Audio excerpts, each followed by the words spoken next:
Hello everybody, it's Theia. Thanks so much for being here and welcome back to Garden Goddess Tarot. Today's video is another fun one. Surprise! We're doing a tag, and this time though, the tag I kind of helped create. However, most of the credit for this tag does go to Meg at Rose Honey Ritual. She is the brainchild of this whole thing, so if you're not familiar with Meg, I will link her channel and her video down below for this tag. We're also including Wendy from Wendy's Occult Compass in this fun time as well. And any of you, if you'd like to do the tag, consider yourself tagged. So, what is the tag, you ask? Well, I think we're deciding to call it 10 decks for 10 Sephiroth. So basically it's along the same lines as all of the other videos about, you know, number of decks for the zodiac, for the houses. We thought we would take that concept and apply it to the Tree of Life, and we're picking tarot decks that go along with each of the 10 Sephiroth. So it'll be a fun time. I decided to exclude oracle decks. I'm not sure what the official rule on that is, but just for me, I feel like I wanted to pick decks that were based around the structure of the Tree of Life and the Sephiroth themselves. It made sense to me. It felt kind of wrong to pull in an oracle deck that kind of has nothing to do with the Tree of Life. So I'm sticking strictly to tarot, and these are the decks that I feel go well with each of the Sephiroth. I'm gonna do a hand video, so I'm gonna swoop you around, and then I'll let you have a look at the little drawing of the Tree of Life that I did. I'll give you like a brief Coles Notes version of the Tree of Life, just to kind of get where I'm coming from, to see why I picked the decks for each one. And I also wanted to mention that I did not include Dot, specifically the like invisible secret Sephiroth in the Abyss, because I personally feel like the Abyss is its own separate thing and there isn't really officially a Sephiroth there, in my professional opinion. So that being said, thanks Meg for thinking up this genius tag. Her video and Wendy's video, when they're up, will go in the description down below. Watch them. The tag will be listed there if you want to see all the other people who hopefully do this tag. And without any further ado, let's get cracking. All right, hey everybody, woo, hands. Okay, I'm setting up the space, and I wanted to double check. I think today, happy Canada Day, everybody. That's Canadian as well. I think today is the last day of our Two of Cups deck-in, and I just wanted to check the book. There we go. Yes, so tomorrow was the first day of the Three of Cups. We're just finishing up 1 to 10 degrees of Cancer, Two of Cups. Venus in Cancer. There's our Two of Cups from the Hermetic Tarot. So cute, a little fishy, Lord of Love. And then here's our Venus, Daughter of the Mighty Ones. And then the Chariot, our Cancer card, is Lord of the Triumph of Light. It's been a lovely 10 days. So here we go. This is our Tree of Life. Here's my lovely drawing. Do you like it?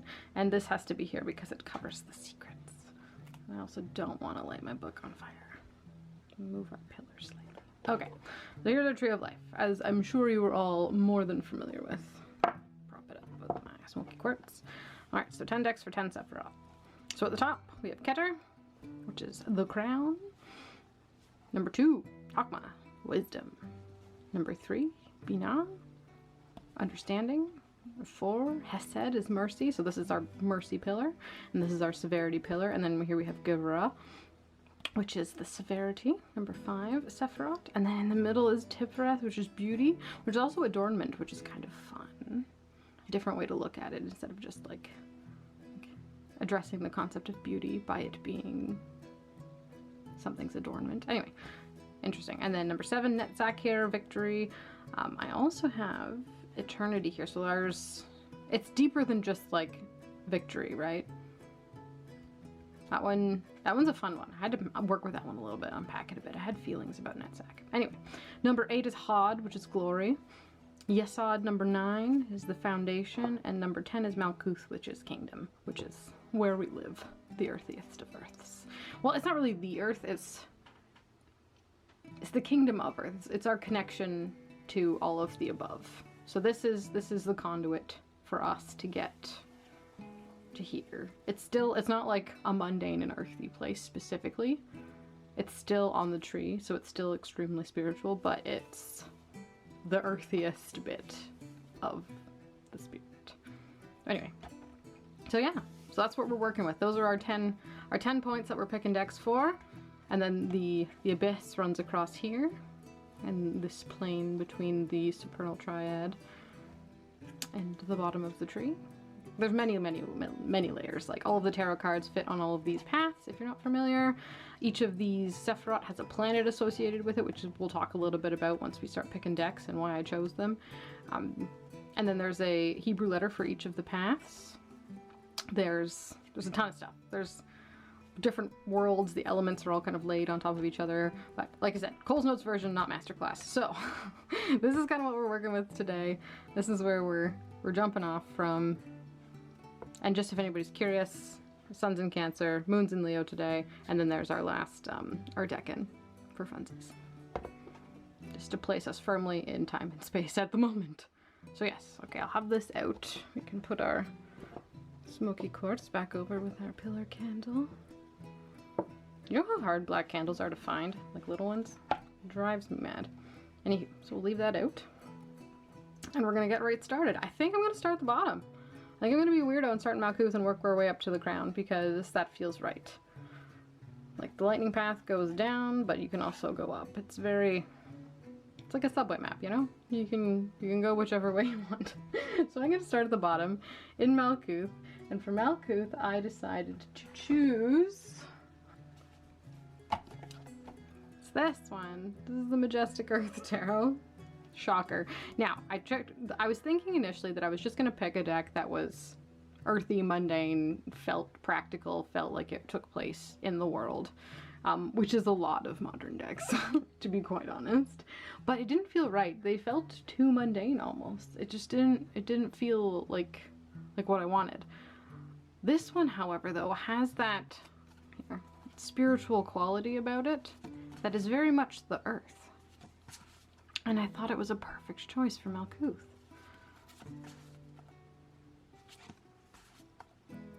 Sharing some cards while I think about stuff.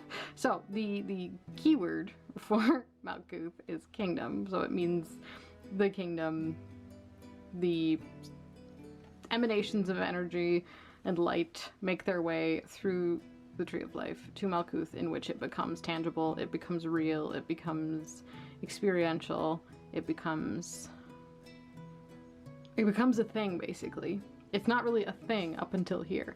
So I thought this was just a great example of how that energy manifests itself on the earth. And there are humans in this. It's not just like they're little, but like they're there, and there's evidence of human interaction through it, but it's not super human focused, which is kind of, I like that.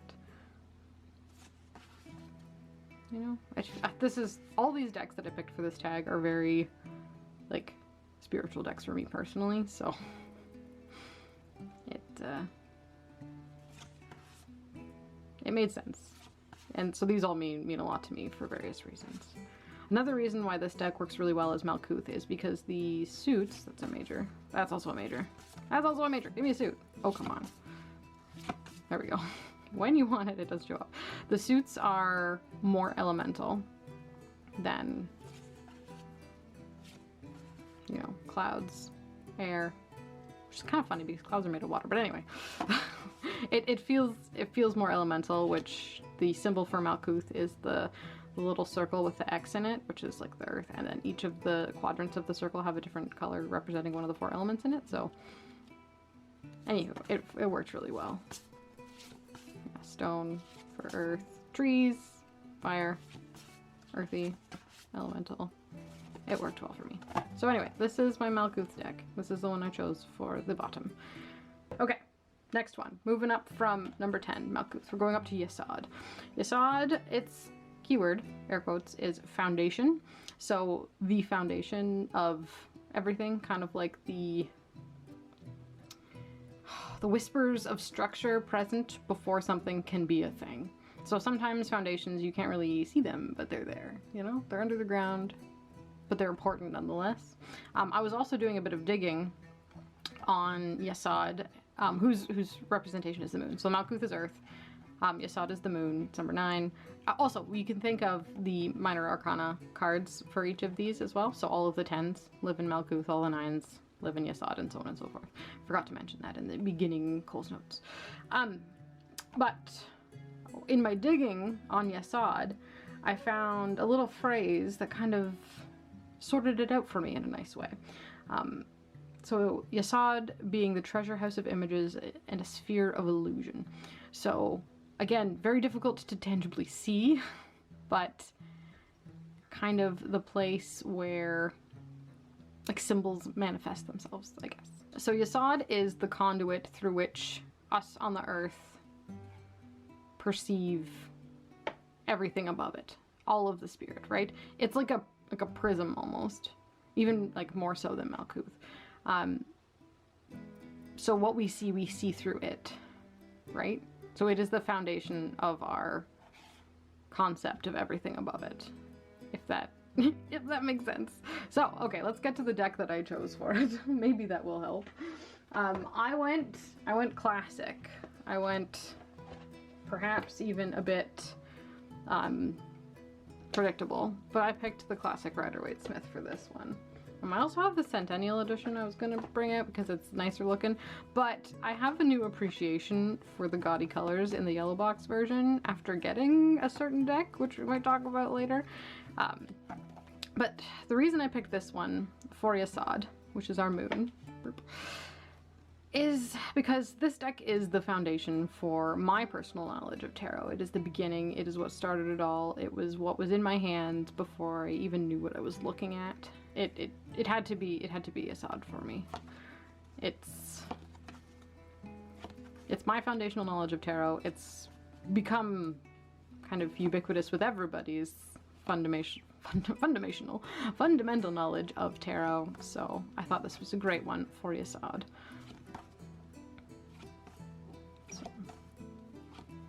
So yes, Sphere of Illusion. I like to think that this deck has far more symbols in it than I'll ever be able to decipher, which is genius.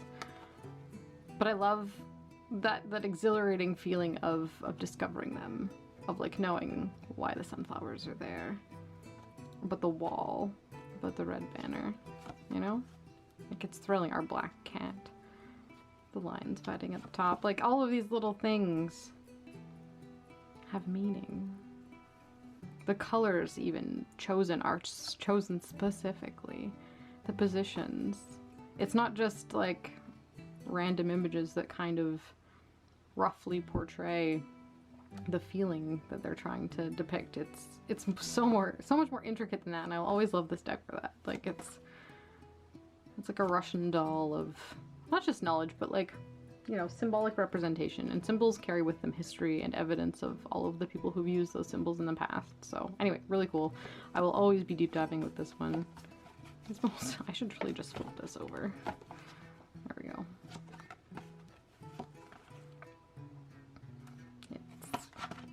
It's the Rider-Waite-Smith, the classic yellow box, and it's a classic and it's foundational, and it is my Yesod deck. So that's my Yesod deck for our 10 decks for 10 Sephirot. Our next Sephirot from Yesod, we're gonna hop over to Hod, which is 8. And Hod is represented by Mercury, my boy, and its keyword is glory. Now this one, it's funny, glory, these two, 8 and 7, their keywords always just never like sat super well with me, and I kind of just need to like dive into them a little bit more deeply. And in doing readings on Hod and Netzach, I've definitely come to a better understanding of them. So there's also another concept of the Tree of Life being a homunculus, and each of the Sephirot is represented on a part of the body. So this would be like your butt, and this is your junk. And then like these would be like your legs. Your feet are also down here too. It's a weird shaped homunculus. But anyway, they're kind of, so they're them being like your legs, they're what carry you to what it is you want to do. So these are more, like the higher up on the tree you go, the more ephemeral, the more conceptual, the more like light energy, like ethereal kind of the energy becomes, whereas down here it's becoming more tangible, and this is like action. this is like emotion. And then, so that's kind of where these two Sephirot kind of sit. So for Hod, which is glory, this is like the purely symbolic realm. This is where the concepts and ideas that are in existence up here, but we can't understand them, become understood. So this is through the use of symbols. So I thought for this deck, the best one to choose is my boy. This is the Hermetic Tarot. And it is probably one of the most chock-a-block full of symbols decks that I have. And I think it's kind of in order because I've been using it for the deck and walk, but it had to be this one. This is Hod. This is my Mercury deck, and here's my Mercury. Look at our Hermes right here with little caduceus. I'm gonna go zoom right in on him for you. Look at him. And there's our Hermes Trismegistus, conjuring our actual Hermes. It's a little circle set up there with the directions and the elements and all of the things, and then its wand, and yeah, they're all there. It's great. Oh, this is, anyway. So this deck is just absolutely chock full of symbols. There's our pillars for the High Priestess, moon, astrological symbols, Hebrew letters, elemental symbols. They're all on here. Like animal symbols, just symbolism for days, right? So I thought this one was a perfect one to choose for Hod. These are all the majors at the front. Let me just pop by them and show you some of the minors. And these are like, I love a pip with feeling. And I think when we say pip with feeling, we mean like that the arrangement and the images depicted in the pip cards are symbolic of something. They're not just kind of like 4 cups. And then you have to remember what the associations are. The actual configuration and the actual things depicted in these pips with feeling are symbolic of the concepts that we want to access when we're using the tarot. So, is that Lord of Valor? Yes, this is my Minor Arcana card. Yes, oh, love that. Anywho, so yes, this tarot is a delicious one for Hod, I believe. And I just love the Hermetic titles. Lord of Flame and Lightning. Look at that. Knight of Wands. What a guy. Queen of the Thrones of Flame. Prince of the Chariot of Fire. Lord of the Root of the Power of Water. Anyway. I could go on about this deck for ages. Let's just get through. There's some swords for you. Lord of Defeat. Lord of Despair and Cruelty. That was a fun one. There's 10. Lord of Ruin. Those were last month. For the deck and walk. 2 of Pentacles. 4 of Pentacles. Anywho. King of Pentacles. Prince of the Chariot of Earth. Anywho. Okay. So. That is our Hod deck for Sephirot number 8. Sephirot number 7. Netzach. So we're going up, over, and over. Number 7, we are on the Pillar of Mercy. So this was a Pillar of Severity. So I picked one that wasn't nice and light and fluffy, which is good. And then here's our middle pillar here, which we love. We love the middle pillar. But we're back over on the Pillar of Mercy, where things are a bit softer, a bit nicer. But we're in Netzach, which is number 7. And if you know anything about the 7s in the tarots, they're always a bit challenging. So the keyword for Netzach is victory, which is always one I've kind of had to roll my head around because like it doesn't seem like it fits perfectly with how I feel about the 7s.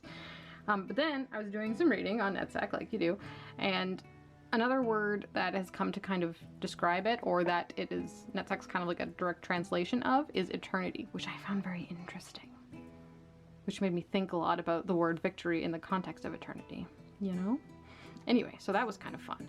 So I need to pick a deck for this that represents this energy for me to kind of express it to you, which is what you're here for. And I immediately thought, once I started to kind of roll the idea of Netzach around in my brain, I decided what I want. I want a Fae deck. This is like this is where the Fae live. This is where tarot lives. I didn't mention that as well. So the concept of tarot lives in Hod. I'm convinced that's where it is. Because it's ruled by Mercury. It's about intellect as well. Like the symbolic emanation of higher information. Like that's where tarot lives. This is where the Fae live.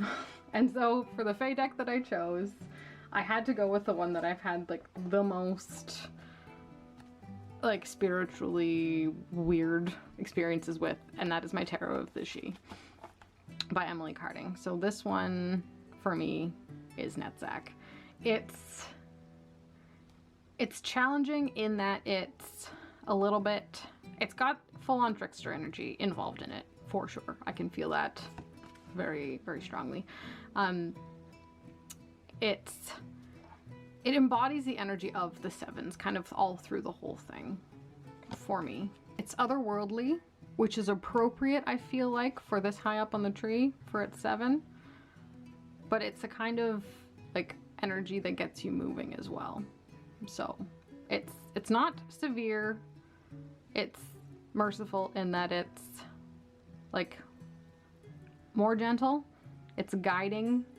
It's supportive, but without being too soft, which would put us a little higher. So I thought this was just perfect for Netzach. It's like supportive conflict. It's like when something goes mildly wrong in your life and it's kind of irritating, but it actually adjusts you and sets you on the right path. And you're like, oh, okay, that makes more sense actually. I'm cool with that. Anyway, it's a great deck for that. And this one has a lot of excellent symbolism and feels like Emily knows a lot about tarot in order to have created this deck. And you can feel it, as well as she's very connected with the she. So this is the Fae deck that is firmly planted on the Tree of Life at Netzach for me. So there we go. That was that choice in my attempt to explain it. And if I didn't explain it well enough, I will definitely be leaving like an essay of notes on the screen when I am editing. Alright, so the next one, we move from Netzach, which is Victory on the Pillar of Mercy, over to the middle, our lovely middle spot, Tiphareth, Beauty. Or, now that we've learned, Adornment, which is a fun way to look at beauty. So this place is traditionally, it's the center. The 6s in the tarot are always about harmony, are always just a great place to be after the disruption of 5, which we will get to momentarily. But 6s just are about harmony, are about beauty, are about calm and peace and serenity, and just, it's like firmly planted right in the center of that middle pillar. That's like where you want to be. I've heard as well, this is kind of where the Buddha lives, this is where Jesus lives, this is where all of the, you know, people who've achieved enlightenment, that's like about as high as they'll ever get. Here, they land in Tiphareth and that's it, and that's good, and that's about as high as you're gonna go. So I find that kind of a fun perspective to put on Tiphareth here in the beginning. But okay, so we're gonna lean into Adornment a little bit for this one while I talk about the deck that I chose. Its planet is the sun. I forgot to mention that Netzach's planet is Venus.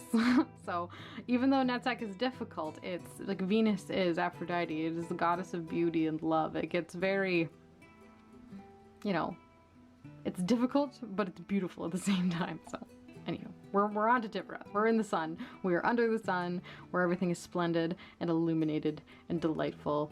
And here's the deck that I chose for it. This is the one. Stay with me here. So this is my Tiphareth deck.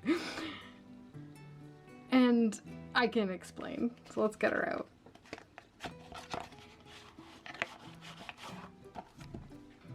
This is the Thoth. And a greenie, no less. When I think of Adornment, I think of like how many layers that this deck has. So it's not, it just has a lot going on, you know? There's a lot here. It's been adorned with color, it's been adorned with symbolism, it's been adorned with, you know, years and years of learning and study of the things that make tarot what it is.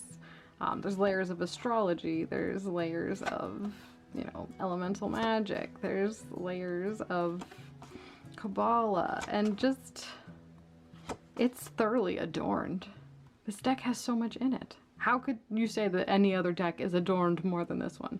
I was tempted to pick like a gilded deck, you know, like my Golden Art Nouveau, or one of the other ones that's shiny and like actually physically adorned. But then I thought, no, we're gonna go right in. We're going hella spiritual with this, and this is the most spiritually adorned deck that I've got. There's a lot in it. So it had to be the Thoth. Thoth lives in Tiphareth.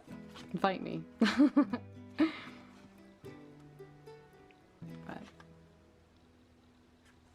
there's just so much in these cards. There's that Sun.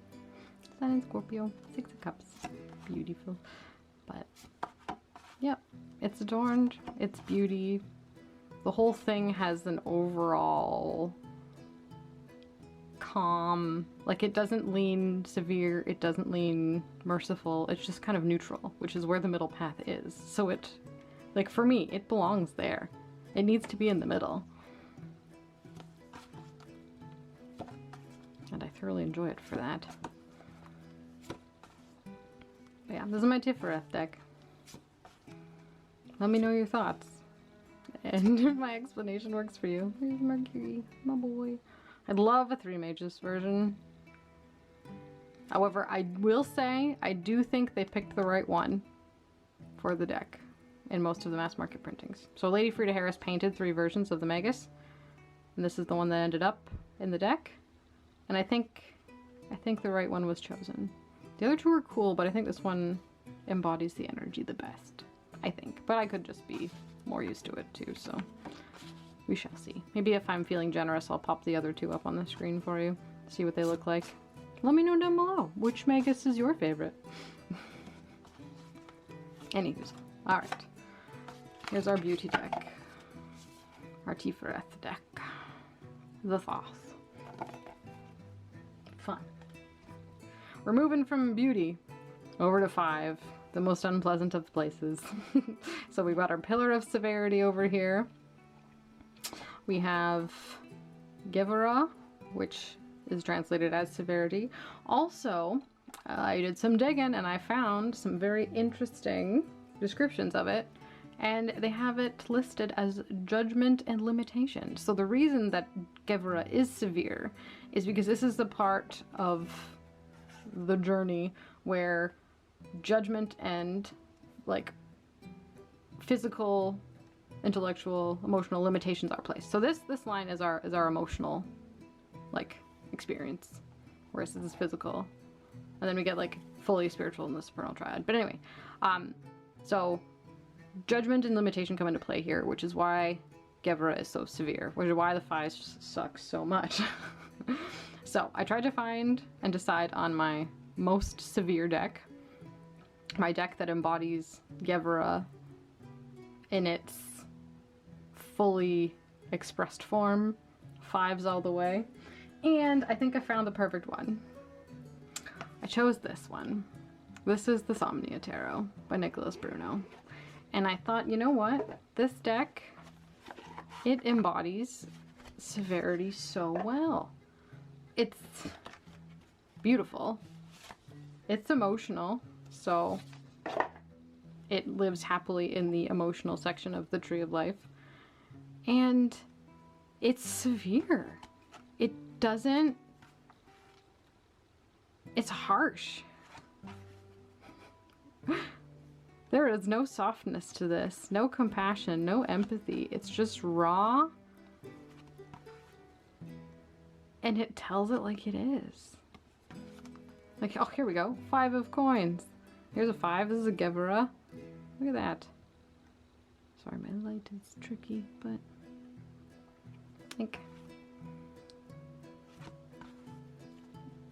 this is a deck that I know I need to not use if I'm feeling tender or gentle, and if I need a hug, I need to stay away from this one. But if I'm ready for it, this deck is excellent at objectively seeing the world and situations. Like, it does not coddle you, this deck, in any way. It evokes that feeling of... It reminds me a lot of like the Justice card and the Judgment card, which are severe. They're really severe. And I don't know, it does it for me.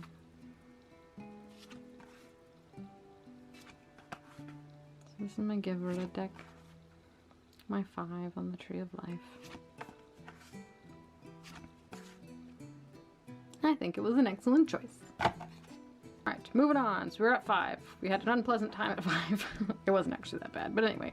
Oh, and its planet is Mars. I'm sure you can see. So we've got Mars as Geburah here. So you think judgment, limitation, war, conflict, anger, you know, the severe emotions, right? Aries, it works. So anyway, that was that one. We're moving swiftly from that over to Jupiter here at Chesed, which I always read as cheesed in my mind, and I'm okay with it actually. This is the cheesed Sephirot. So Jupiter, Chesed, 4. 4 is the number of expansion and stability, structure. Like, 4s make a box. Box is a cube. It is strong. It is building material. It is stable. And is also on our pillar of mercy. So the keyword for Chesed is mercy, and it also is the pure love. So whereas Tiphareth is beauty, it's like beauty in like love in its beauty context, in its like lusty or in its superficial sense perhaps, and then we get into like more deep, pure, universal, divine love kind of over here in Chesed. So, yeah, far-reaching, ever-stretching, no bounds kind of love. Like the way the planet loves you, no matter what. You know, unconditional love. You know, like she'll look after you, even though you're shit to her. You know, she's just there always. Doesn't ask for anything really. So that's what we're at. Number 4. So the deck I chose for that one. This was the hardest one for me. I had today. I'm gonna cheat sheet here to see if I picked 2. Yeah, no, I'm gonna stick with this one. Okay, yeah, I had the hardest time with this one, picking a deck for this one, because I was having a hard time picking a deck that embodied that kind of universal love that Chesed kind of represents here in the emotional body of the Tree of Life on the Mercius side. So I picked the Margaret Peterson Tarot. This is what her little book looks like. So we're getting more abstract, and you'll notice as we go up the tree, the decks get a little bit more abstract, a little bit less directly symbolic, but like figuratively symbolic and emotionally symbolic. So it's kind of fun. I like the way the progression kind of goes. Super cool. But yeah, this deck, it's a comforting one too. Like, as opposed to the Somnia, which doesn't sugarcoat anything, this one, it's not that it sugarcoats, but it just frames all of the concepts in a softer, compassionate, and empathetic way that the Somnia Tarot specifically does not. So this is like the polar opposite of the Somnia Tarot, whereas this one is soft and comforting. And it's not just the images themselves, it's the little write-ups in the book that really help firmly plant this one in Chesed, in the cheesed one. But I like its abstractness. I love its poetry, the way that the majors are so poetic. I think it's just a great deck choice for Chesed, for mercy itself, for love and compassion. This is a really good hug deck. Like, it will carry you softly and gently through hard times. She's wonderful. She's a delight. And she's perfect for Chesed. Like, look at that 5 of Cups there. Drop in the ocean.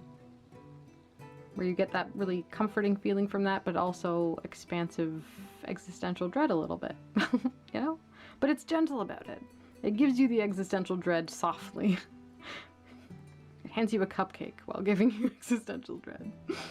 Anywho, that's the Margaret Peterson. And she's my Chesed deck. Nice. We're on 4, we're getting there. We need to pop over to numero 3. So this is where we cross the abyss. There's no thing here. And this is where usually you would use dot as like the, you know, you gotta go through to get there. But the whole point of the abyss is that it's this empty expanse that you cannot really cross. It's the dark night of the soul. It is existential dread embodied, right? You know, when you think of the abyss in the bottom of the actual ocean, it's dark, it is uninhabitable, there is high pressure, there is low temperature, it is just unpleasant to be in. And that's what the abyss is. So we need to cross it, going from 4 to 3. So we go from Jupiter over to Saturn. And Saturn is Binah. Binah, Sephirot number 3, the first of the supernal triad. And she is understanding. She's on the pillar of severity. So understanding isn't always fun. Think specifically of the Three of Swords. So this is why the Three of Swords works for me. We're gonna have a little quick tangent about the Three of Swords. So the Three of Swords is a heart with 3 swords stabbed in it, right? And for me, it's always like, it's a heart. Why is it supposed to be the suit of intellect? Well, it makes sense because when you learn something and understand something truthfully, it can ruin your day, it can ruin your life, it can break your heart, right? So that it's that knowledge and that understanding of a situation that breaks your heart. So it's not necessarily about the heart specifically, it is about the learning and the intellectual part of learning that causes the emotional upset. So, anywho, 3s. 3s are about understanding. 3s are about discovery. We think 3 of Cups. We've got 3 people coming together, the understanding and the relation that one has between other people. You're coming together and recognizing the humanity in other people in order to create that joy. And anyway, I could go on. 3s live here in Saturn.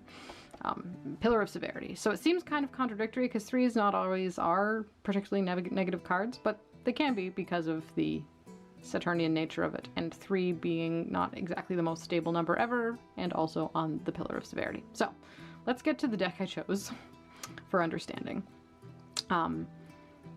And this is where I kind of would have wanted to go from 1 to 3 because I like the transition between 2 to 3, but we'll talk about that when we do 2. But okay, the deck I chose for number 3, understanding. The deck that made sense of the chaos for me. Okay, this is the Mariel, and this is the deck that is understanding for me. In reading through this guidebook, it put into context all of this, even though its version of the Tree of Life is slightly different. But it gave me the tools of understanding whether or not it helped in the long run, whether or not the understanding I came to was comfortable. If anything, it's given me more questions, but it's all about the journey, it's the road, right? But yeah, this is my Binah deck, 110%. This is where she lives. She lives up here. You know, bit of a shit disturber, a mover and a shaker. She's understanding of the concepts that lie ahead. Yeah, Maria White did an incredible job of using the universal symbols of tarot, painting them absolutely gorgeously. Like, these are incredible. Weaving in mythology, which is just evidence of humans trying to understand all of these concepts throughout human history. And, you know, their general consensus on them. Who's my boy? Yeah, this deck is big. This deck is big stuff. If you've never given this deck a try, you're afraid of it for some reason, don't worry, this version of this card isn't in the current printing of it. But I strongly recommend you at least give her a go, because this is one of my most spiritual decks. And that is because it allows me to grasp that understanding of the tree, of the tarot, of the life I live, and of myself. So yeah. So Marielle. Happily living in Binah. I think she fits perfect. She is severe. She belongs on the pillar of severity, for sure. We're getting there, guys. We've nearly made it. We are at number 2. So we just need to cross the base of the supernal triad to hang out in Chokmah, which is wisdom. So, Chokmah. Chokmah is occasionally attributed to Neptune, but you guys know I don't mess with the outer planets as much. I go about as far as Saturn, and the rest are kind of Dot is usually given Uranus as well. But they give this one Neptune, and I'm not always super into that. Other readings or other interpretations of Chokmah give it the entire body of the zodiac, which I kind of like a little bit better. So if you want an association for it, I give it the entire zodiac. And it lives happily on the Pillar of Mercy, which we love. So it is 2.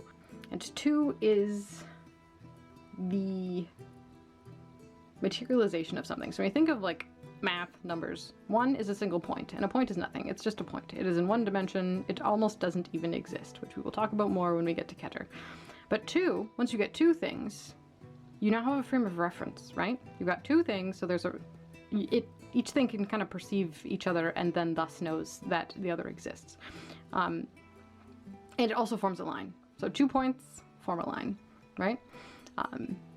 So that's where we get wisdom, right? The 2 points perceiving each other. Wisdom. Knowing that something is something. Having knowledge. Knowledge in general. Consciousness. This is where consciousness lives. Once the ability to perceive is here. Into. So yeah, we're getting big. Big concepts. Really big. We're jumping all over the place. So the deck I chose for this one, I kind of ignored the zodiac thing. Other than that, the zodiac is included in the majors, but that's normal. For this deck, I chose kind of an abstract deck.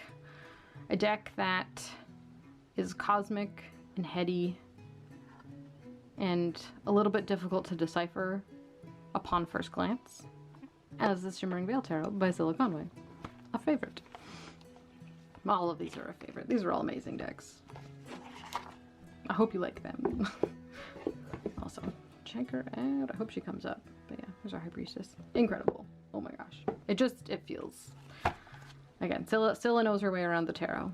Scylla would know what I'm on about here.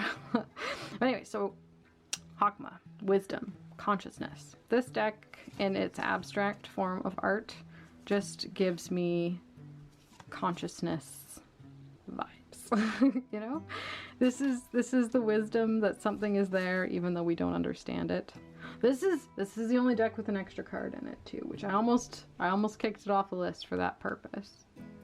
Because there's an extra Fool, and if it doesn't fit the system, then it kind of bothered me, but that's okay. Just one extra card, and this deck just fit for Chokmah so well that I had to keep it in the list. So, yes, consciousness, knowledge without understanding, you know? Just knowing that something's there. Oh, my Chariot card. Just knowing that something's there, not necessarily needing to understand it. That's what this one is. Yeah, see, there's our Golden Fool. Yeah, right. You heard me talking about you, didn't you? But yeah. Abstract. Energetic.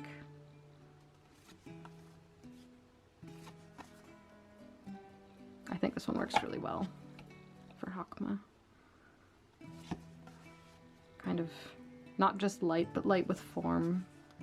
Light with color. It's like where when light hits a prism and emanates from there. That's kind of where we're at here with this Sephirot. Light on its own is just light, but when put through the prism of wisdom, you get a range of color. And you don't necessarily know what it means, but you can tell that things are different from other things. And thus, you yourself should be different from other things. So you yourself are unique and individual. And a happy little being of the cosmos. So yeah. This is the Shimmering Veil Tarot, and I thought it was great. And I like the title too. The title lines up really nicely for this particular area of the Tree of Life, you know? Shimmering Veil. There's a veil, the veil of the abyss that kind of covers this area, makes it imperceptible most of the time. I thought that was delightful. So, won't linger too much on that one, but that is the Shimmering Veil Tarot by Scylla Conway, and that is the deck I have chosen for Chokmah, the Sephirot numero 2. So we've done it! We've made it to Kether, the top, the crown. This is where all the aces live. This is the root. The hermetic titles for all of the aces all start with the root of the power of, and then their element. So this is... Kether is... it's purely sublime. It is the most hidden of all things. It almost doesn't exist. It is pure light. It is the light from which everything emanates, right? It is everything while it was still kind of nothing. You know? The spot at the center of the Big Bang, if you want to go sciencey.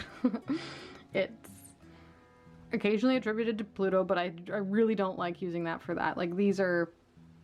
it's too far out. Pluto isn't enough to represent Kether. So I kind of, hence the question mark. I'm like, I kind of leave it on its own. Kether is its own thing. It is the top of the supernal triad. It connects the high priestess to Tiphareth, which is beauty, and she's, you know, like, girl, we love her. You know? It's a direct line. Then we've got the Magus over here and the Fool over here. Like, this is big energy. It is the energy. It is all that energy has come from and ever will be. It is source. It is Kether. It is crown. So for this deck, bit of how does one choose a tarot deck to live up to such ridiculous standards and qualifications? I initially was gonna pick this one. I guess I can just quickly talk about it. This is the Luminous Void Tarot. I love the title of this tarot. Gets me every time. Luminous Void as Kether. I like that. Works well. It's a very different tarot deck. It is very much unlike lots of others. It's very abstract as well, which I like for this half of the tree. It fit well that way. It's intuitive. It's occasionally extremely ambiguous and difficult to understand. I thought this was a great choice for Kether at first. And then something else made its way into my life that I think knocked it off the top spot. But I like the fluid nature of the images. It's almost like they are imperfect. They are just kind of how cause and effect kind of took hold of the paint, and it came out the way it came out at the whim of the universe, which is why I kind of like this art style for this high up on the tree, specifically for Kether, which is also why the next deck takes the cake, and it just is that one. So, this is the Luminous Void Tarot, which was my original choice up until like a day or so ago. This is by Laura Zispen. And that was my original choice for Kether, but got dethroned immediately when this one showed up, because this is Kether. This is Tarot as Color by Ithel Colquhoun, and it is incredibly esoteric, incredibly beautiful, sublime, perfection. I've only just gone through it. I haven't even used it for a reading yet, because this is a big deal. But this is a tarot deck based on the Hermetic Color Scales by Ithel Colquhoun, who is a member of many esoteric organizations, a forever seeker, always, you know, looking to learn and discover and understand more. And she created this deck in 1977, and it was on display in the museum for a long time. But it's based on the Hermetic Color Scales of the Golden Dawn decided, which is very elementally rooted, as well as takes the positions of like the lords and the daughters and the courts and that sort of thing into account. But it basically, she's, with the guidance of the colors which were symbolically chosen, it's another example of where the whim of the universe was left to its devices to create the images. So she just chose the colors, and then they happened into the art, and it's incredible. It's just so, like, I'm I'm still shaken by this deck. And how it is a reflection of the universe, in that we are also a reflection of the universe. And this is an example of it in its purest and most light and formless representation. So yeah, this is a big deal. And this is firmly planted in the Kether spot, for sure. And I don't know if Meg will also choose this for her Kether spot. I'm thinking she might. There is a great possibility that she might. Six of Wands. Like, look. Look. It's the Six of Wands. Lord of Victory. I don't know. It's, yeah. Maybe it's my brain finding in it what I want to see based on what I know of the cards, but it's just incredible. Look at that. Lord of Great Strength.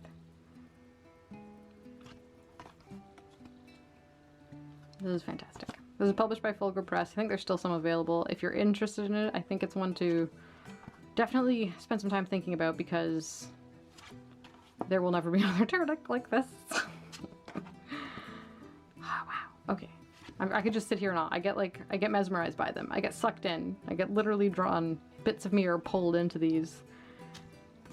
Ethel did, when she was working with the tarot and learning it, she did a like 52-week path working journey. She spent 2 hours meditating on each and every card, path working it, sussing out the symbols, you know, over the course of a year.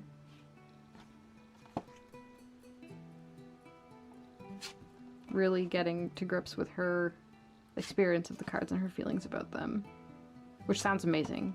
Maybe next year I will do that once we get through this deck and walk. I'm really enjoying the deck and walk. I'm still loving every second of it. So we've got until next March to work through that one.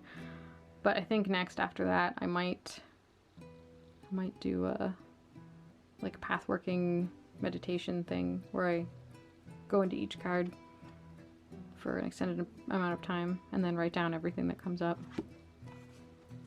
That'd be wicked. So inspirational. But yeah, there we have it. Ithel Colquhoun's Tarot is Color is our Kether spot. And I am confident that that is the correct choice for that one. So there we have it. Those are my 10 decks for 10 Sephiroth. I hope you learned some fun things. And if not, then I hope you at least enjoyed me showing off some of the most amazing and incredible deep and spiritual decks that I currently own and work with and absolutely love. So thank you so much for being here. I really hope that you'll check out both Meg and Wendy's videos and channels. I'm very pumped. I can't wait to watch them and see what they chose. This is such a fun, like this is the content I crave. This is the type of tarot that I'm totally here for. So if you're a maker of YouTube videos and you do this tag, please let me know. I wanna watch, I wanna see, and I want to experience all of the layers of tarot in so many unique and different ways. So yes, that's 10 decks for 10 Sephirot. Thank you, Meg, for being a genius and thinking it up. Thanks for asking me to help out and do it with you. And I guess if there's nothing else I can think to say, thanks so much for being here. I really appreciate it. And I'll see all you fine people in my next video.